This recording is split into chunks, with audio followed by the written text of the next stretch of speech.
इतना अयोध्या से नफरत हो गई, अयोध्या से अवधेश जी क्या जीत गए, आप लोगों को इतनी नफरत हो गई कि एक भी उत्तर प्रदेश का एक बार भी नाम नहीं आया। सभापति महोदय, स्वामीनाथन जी को आज तक नहीं माना। अध्यक्ष जी डिस्टर्ब ना करिए। सभापति महोदय, मेरा टाइम इसमें काउंट नहीं होगा। अरे यार, इसे जीता है तो ज्यादा ना बोलो, मालूम है कितने बड़े तीरंदाज हो।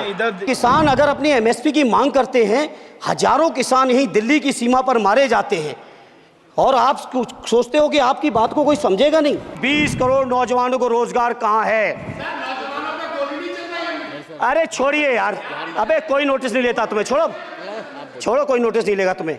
मेरा खुला आरोप है इस सरकार पर कि ये सरकार शिक्षा को प्राइवेट करके, शिक्षा को मुट्ठी भर उद्योगपतियों के हाथों में देके, शिक्षा को चुनिंदा लोगों के हाथ में देके, देश के 140 करोड़ जिसमें मैं समझता हूँ 90% लोग गरीब हैं, उन गरीबों के हाथों से शिक्षा को छीनने का ये जो आपकी सरकार षड्यंत्र कर रही है, इसके लिए हम लोग इस मौके पे विरोध करते हैं। श्री धर्मेंद्र यादव जी। धन्यवाद सभापति महोदय। 18वीं लोकसभा के निर्वाचन के बाद और इस नए संसद भवन के बनने के बाद आज मैं पहली बार बोलने के लिए खड़ा हुआ हूँ। आपने मुझे मौका दिया, उसके लिए बहुत बहुत धन्यवाद देता हूँ।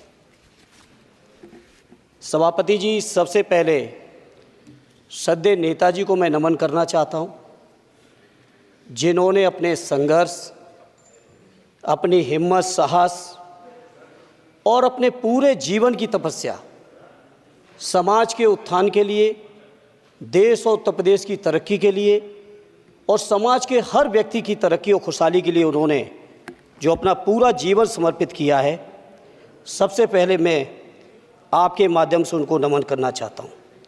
माननीय सभापति महोदय, श्रद्धेय नेताजी ने हम लोगों को अपने समाजवादी विरासत में इंसाफ और इंसानियत, न्याय और हक की लड़ाई करना सिखाया है और उस लड़ाई को हम लोग बखूबी अपने नेता आदरणीय अखिलेश यादव जी के नेतृत्व में शानदार तरीके से उस विरासत को न केवल लड़ रहे हैं, बल्कि नेताजी के हर सपने को पूरा करने तक हम लोग चुप बैठने वाले नहीं हैं। सभापति महोदय, बजट एक व्यापक विषय है और जब इस विषय के बारे में सोचते हैं तो समझ में नहीं आ रहा कि कहाँ से शुरू करें, क्योंकि देश में आज कोई वर्ग नहीं बचा है।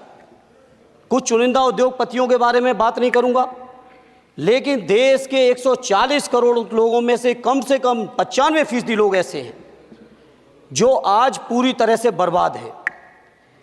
एनडीए की ये सरकार 11वां बजट पेश कर रही है, लेकिन इस 11वें बजट के बावजूद अगर मैं देखता हूं तो समाज की जो गरीबों के लिए सबसे ज़्यादा ज़रूरी चीज़ें हैं, स्वास्थ्य का है तो स्वास्थ्य 2023 और 24 में बजट घटा दिया है। किसानों का बजट जहां यूपीए के सरकार के समय 2014 तक 5.5 था, वहीं 24 आते आते ये 3.15 रह गया है। शिक्षा का बजट जहां 2013 में 4.77 था, आज 23-24 आते आते ये 2.5% रह गया है। इसी तरह से जितनी भी ज़रूरी चीज़ें हैं, सभापति महोदय, मुझे कहने में कोई संकोच नहीं, ये जो बीजेपी की एनडीए की सरकार है, ये सरकार पूरी तरह से गरीब विरोधी, किसान विरोधी, नौजवान विरोधी, बुनकर विरोधी, छात्र विरोधी, दलित विरोधी, पिछड़ा विरोधी, मजदूर विरोधी, जितनी भी अगर उपाधियां दी जाएंगी सभापति महोदय वो कम हैं। और मैं कोई राजनीतिक भाषण नहीं दे रहा हूं, मैं उदाहरण सहित आपको जब नंबर आए तो बोल देना, और हमें पता है आपका नंबर भी नहीं आएगा आपकी पार्टी में, ये भी पता है हमें। सभापति महोदय, श्रद्धेय नेताजी ने हमेशा कहा है कि चुनाव में या जनता के बीच किया हुआ वादा अगर आप पूरा नहीं करते हैं तो वो भी एक सबसे बड़ा भ्रष्टाचार है, और उस भ्रष्टाचार में अगर किसी ने वर्ल्ड रिकॉर्ड बनाया है तो बीजेपी की और एनडीए की सरकार ने बनाया है। सभापति महोदय, 2014 के चुनाव के समय प्रधानमंत्री जी ने वादे किए कि 2 करोड़ रोजगार हर साल मिलेंगे। स्वामीनाथन जी, जिनको भारत रत्न दिया है, सरकार को मैं धन्यवाद देता हूं, लेकिन वो धन्यवाद अधूरा है जब तक उनकी सिफारिशों को नहीं मानते हो। 2007-8 से लगातार मांग चल रही है देश में कि स्वामीनाथन जी की जो सिफारिश है किसानों को 1.5 गुना समर्थन मूल्य देने का, एमएसपी की गारंटी देने का, कानूनी हक और अधिकार देने का, उस गारंटी को आज तक नहीं माना, आज तक नहीं माना, आज तक नहीं माना। स्वामीनाथन जी को आज तक नहीं माना। अध्यक्ष जी डिस्टर्ब ना करिए। सभापति महोदय, मेरा टाइम इसमें काउंट नहीं होगा। आप इधर, अरे यार, इसे जीता है तो ज्यादा ना बोलो, मालूम है कितने बड़े तीरंदाज हो। इधर सुनो, स्वामीनाथन जी की आपने नहीं मानी, एमएसपी आपने लागू नहीं की। कितनी बढ़िया बातें कि खाद पे हम सब्सिडी बढ़ा रहे हैं। पहले 50 किलो को 45 किलो, फिर 45 किलो को 40 किलो, और मुझे लगता है कि एक तीसरा कार्यकाल पूरे होते होते केवल 10 ही किलो बचेगा खाद के कट्टे में, इससे ज़्यादा नहीं बचेगा। मंडी एक नहीं बनाई, आत्महत्या इतनी कर रहे हैं किसान। और किसान अगर अपनी एमएसपी की मांग करते हैं, हजारों किसान यहीं दिल्ली की सीमा पर मारे जाते हैं, और आप सोचते हो कि आपकी बात को कोई समझेगा नहीं। सभापति महोदय, नौजवानों को कितना गुमराह किया गया। नौजवानों से कह दिया गया हर साल 2 करोड़ रोजगार। मैं आज सवाल पूछता हूं अपने नौजवानों की ओर से, बताएं भारतीय जनता पार्टी के लोग, सरकार में बैठे लोग, 10 साल आपने राज कर लिया है, आखिर 20 करोड़ नौजवानों को रोजगार कहां है? अरे छोड़िए यार, अबे कोई नोटिस नहीं लेता तुम्हें, छोड़ो छोड़ो, कोई नोटिस नहीं लेगा तुम्हें। 20 करोड़ नौजवान के रोजगार का हिसाब कहां है? आज 11वें बजट में जब याद आई तो वो भी ट्रेनिंग की बात करते हो। मैं कहना चाहता हूं आईआईएम, आईआईटी के नौजवानों को रोजगार नहीं दे पा रहे हो। आप सोच रहे हो इंटर्नशिप के इस छोटे से शगुफे से नौजवान खुश होंगे? देश के नौजवान खुश होने वाले नहीं है। सभापति महोदय, शिक्षा के मसले पर लगातार बजट घटाया जा रहा है, लगातार सरकारी शिक्षा कम की जा रही है, और ये बीजेपी की सरकार की लगातार प्रयास है कि नौजवान शिक्षित होंगे तो सवाल पूछेंगे। देश की जेएनयू से लेके, बीएचयू से लेके, एमयू से लेके जितने बड़े संस्थान हैं, सारे संस्थानों को बर्बाद कर दिया है। एक भी दलित, एक भी पिछड़े, कहीं आपका वाइस चांसलर नहीं है। लगातार जितने भी आपके professor, associate professor, assistant professor की नियुक्तियों में आरएसएस का जब तक कोई फंडामेंटल कोर्स नहीं करेगा, बेसिक कोर्स, तब तक उसकी नियुक्ति नहीं होगी। आप क्या सोच रहे हो देश नहीं देख रहा है नौजवान? यूजीसी का बजट लगातार कम किया जा रहा है। मेरा खुला आरोप है इस सरकार पर कि ये सरकार शिक्षा को प्राइवेट करके, शिक्षा को मुट्ठी भर उद्योगपतियों के हाथों में देके, शिक्षा को चुनिंदा लोगों के हाथ में देके, देश के 140 करोड़, जिसमें मैं समझता हूं 90% लोग गरीब हैं, उन गरीबों के हाथों से शिक्षा को छीनने का ये जो आपकी सरकार षड्यंत्र कर रही है, इसके लिए हम लोग इस मौके पे विरोध करते हैं।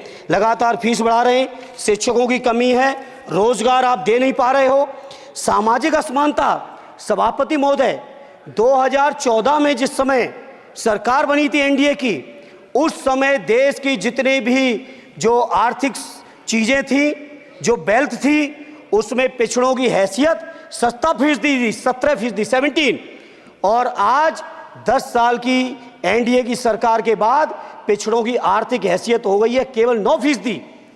मैं कहना चाहता हूं चुनौती के साथ, वित्त मंत्री अपने जवाब में बता दें, अनुसूचित जनजाति का एक भी व्यक्ति देश में अरबपति हो तो बता दो, एक भी अरबपति हो तो बता दो, एक भी दलित को अरबपति आपने बना दिया हो तो बता दो, एक भी पिछड़े को बना दिया हो तो बता दो। आप जवाब में दे देना, आप डेटा दे देना, आप डेटा दे देना, हमारी दबाव नहीं रुकेगी।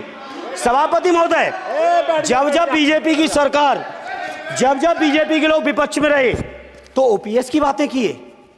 10 साल से आप सत्ता चला रहे हो, 11वां बजट पेश कर रहे हो, पूरा देश आज ओपीएस के लिए सरकारी कर्मचारी परेशान है, कहीं ओपीएस की चर्चा नहीं है, पुरानी पेंशन की कोई चर्चा नहीं है। सभापति महोदय, पुरानी पेंशन तो पुरानी पेंशन, हम मांग करते हैं, बहुत बड़े राष्ट्रभक्त आप बनते हो, मैं मांग करता हूं देश के पैरामिलिट्री फोर्सेस को आप पुरानी पेंशन दीजिए। मैं मांग करता हूं, आप राष्ट्रभक्त हैं ना, सीमा पे जो सुरक्षा कर रहे हैं, जो शहादत झेल रहे हैं, मेरी मांग है कि आप उनकी ओपीएस दीजिए। वो आप ओपीएस नहीं दे पाओगे। इसी तरह से सभापति महोदय, देश के अंदर बहुत से ऐसे संविदा कर्मचारी, एक से एक बढ़िया फार्मूला, अब कानूनन मंडल आयोग लागू हो गया तो कैसे पिछड़े और दलितों को रोकें?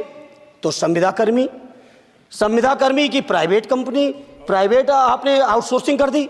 आउटसोर्सिंग के कारण से देश के सारे दलित, सारे पिछड़े, सारे आदिवासी आपकी सेवाओं से बाहर हो गए, उनके पास कोई कानूनी हक नहीं। तो ये जो आरक्षण को खत्म करने के तरह तरह के जो आप लोग षड्यंत्र अपना रहे हो, इस षड्यंत्रों को देश का जनमानस पूरी तरह से जान भी चुका है, पहचान भी चुका है, और इसीलिए उत्तर प्रदेश से तो आपको कर ही दिया है बाहर, देश से भी बाहर जल्दी करेंगे और हमारे साथी मिलकर दूसरे प्रांतों से भी बाहर करेंगे।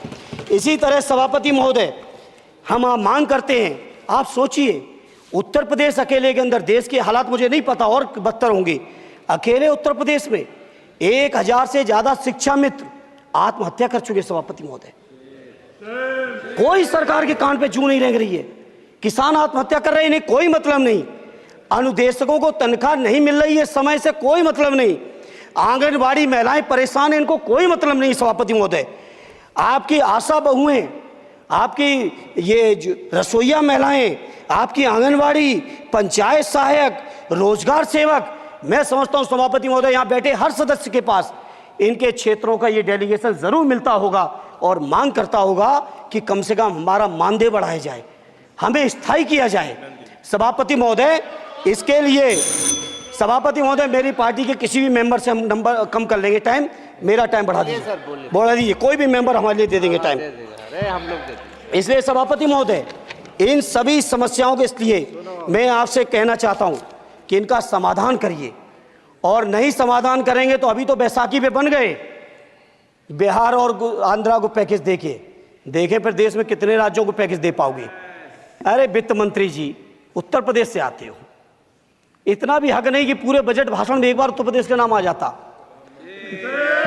इतना अयोध्या से नफरत हो गई, अयोध्या से अवधेश जी क्या जीत गए, आप लोगों को इतनी नफरत हो गई कि एक भी उत्तर प्रदेश का एक बार भी नाम नहीं आया। सभापति महोदय, इसे मैं आज इस मौके पर सभापति महोदय देश के गरीबों, किसानों, नौजवानों, व्यापारियों, बुनकरों सभी की ओर से कहना चाहता हूं, ये बजट देश विरोधी बजट है।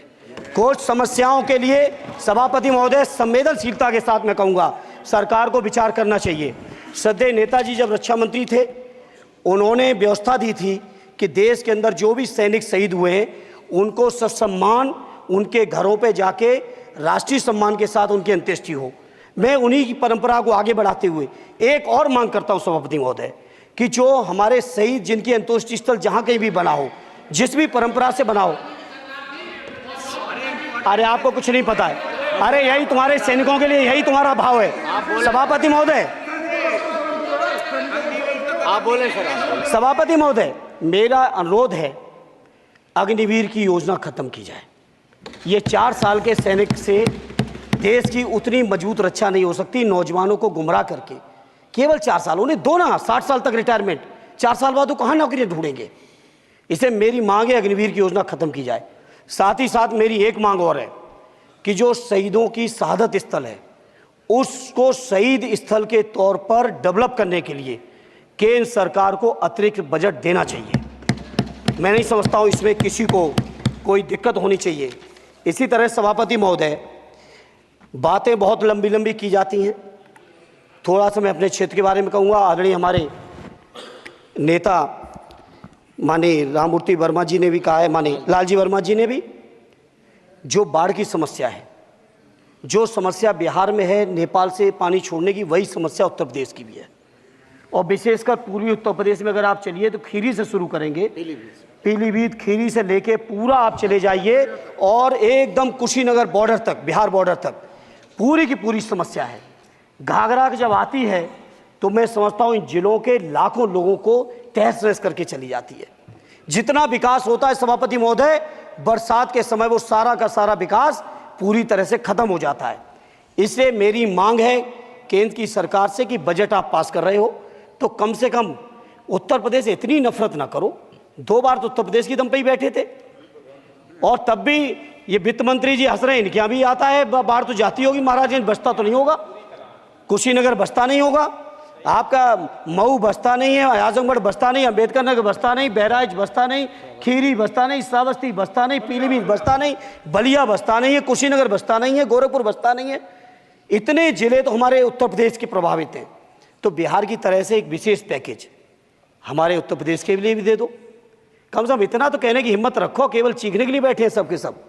सभापति महोदय, दूसरा एक मैं बात, हमसे पूर्व जो सांसद रहे हमारे आजमगढ़ के, बड़ी लंबी लंबी बातें की। गोरखपुर से आजमगढ़ होते हुए बनारस तक का हमने रेलवे लाइन स्वीकृत करा दिया।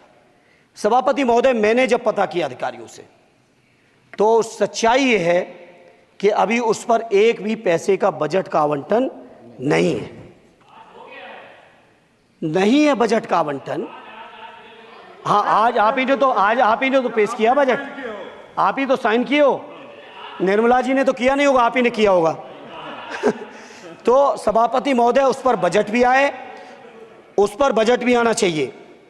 दूसरा सभापति महोदय, ये जो समस्या है बाढ़ वाली, मैं समझता हूं कोई अकेले मेरी नहीं है, मेरे अकेले क्षेत्र की नहीं है।